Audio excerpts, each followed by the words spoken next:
You felt secondhand embarrassment? That's called mirror neurons, the science of empathy and vicarious emotions. Why does your brain cringe when someone else bombs a job interview?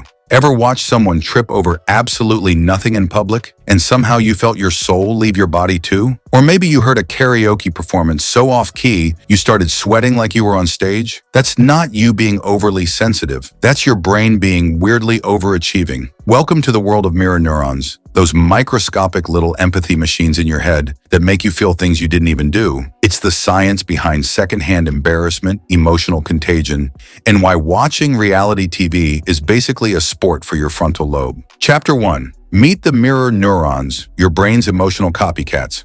Mirror neurons were first discovered in the 1990s by scientists who were, quite honestly, just trying to observe monkeys eating peanuts. But in a shocking twist, they noticed that certain brain cells in the monkey's motor cortex fired not only when it ate a peanut, but also when it watched someone else eat a peanut. That's like watching a cooking show and your stomach thinking it just had lunch. Humans, it turns out, have these mirror neurons too, and ours are even more advanced. These neurons activate when we observe someone else's actions, and even more fascinating, when we see others' emotions. Meaning your brain literally mirrors the experience. It's empathy, but with a Wi-Fi connection directly into your nervous system. Chapter 2. Why secondhand embarrassment feels like getting slapped by air.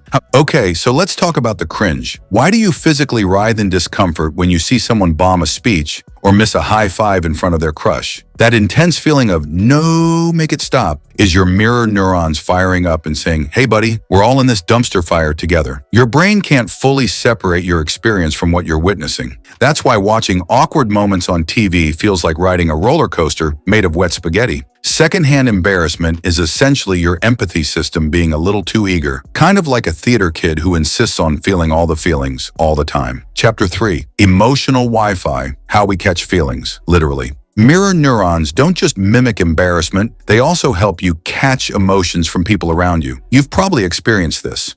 You walk into a room where everyone's giddy and laughing, and even if you just got dumped by text, you start to smile too. On the flip side, if everyone's stressed out, your brain goes into cortisol mode without any clear reason. You're basically a walking antenna for other people's vibes. This is called emotional contagion. And yes, it sounds like a band name, but it's actually a real thing. It's why crowds at concerts feel electric and why everyone in an office can spiral into panic mode over one badly worded email from the boss. Your mirror neurons are out here reading emotional room temperature like a sentient thermostat. Chapter 4. Babies, brawls, and binge-watching drama. You don't have to be a full-grown adult with a mortgage to experience vicarious emotion. Mirror neurons are active from infancy.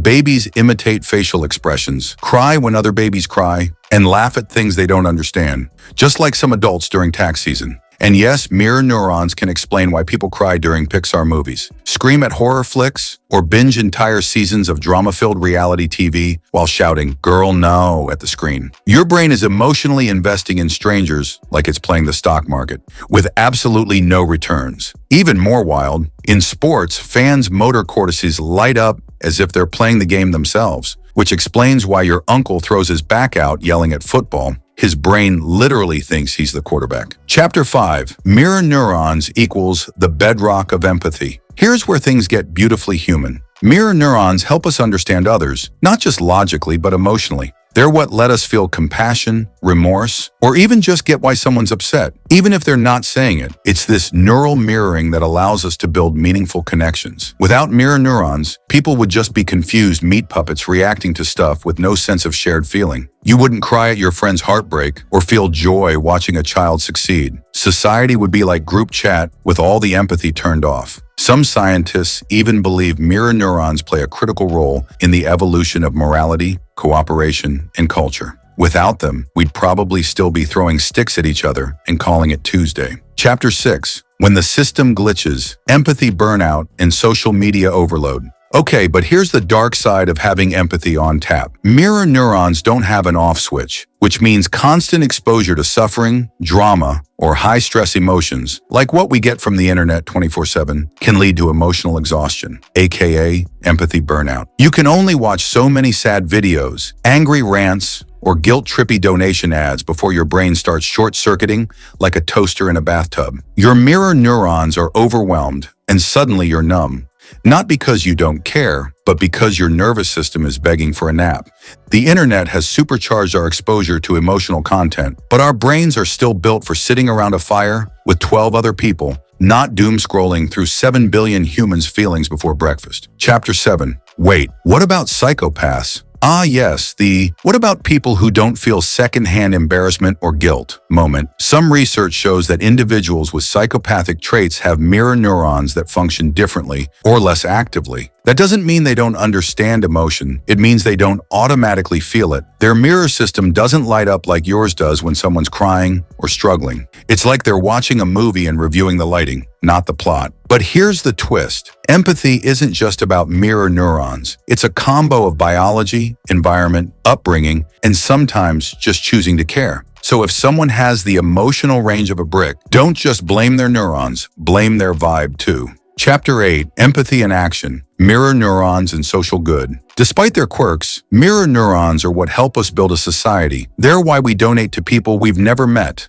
why we say "aw" at puppy videos, and why volunteers keep showing up even when the world feels heavy. They help us intervene when someone's being bullied. They make us gasp during live performances. They are the reason group crying during a graduation speech is a real thing and not just a mass hydration accident. Mirror neurons create the invisible bridge between self and other. They're the quiet hum behind all human connection. And understanding how they work means we can use them better, more consciously, more compassionately, and with fewer emotional hangovers from watching 6 straight episodes of 90 Day Fiancé. Conclusion: you're not too sensitive, you're just human. So the next time you feel secondhand embarrassment during a Zoom meeting or laugh at a stranger's joke like you've known them for years, just know it's not weird, it's biology, it's empathy. It's your brain being a social superhero.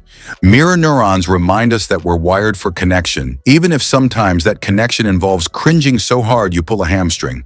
We are walking, feeling, emotionally contagious beings, and that's honestly kind of magical. If this video made you laugh, cringe, or feel spiritually attacked by science, hit that like button. Subscribe for more brainy breakdowns of why you feel what you feel, even when it's someone else's problem. And drop a comment about the worst secondhand embarrassment you've ever experienced. We're talking toe curling, pillow screaming, leave the room level cringe. Your mirror neurons want this. Trust them.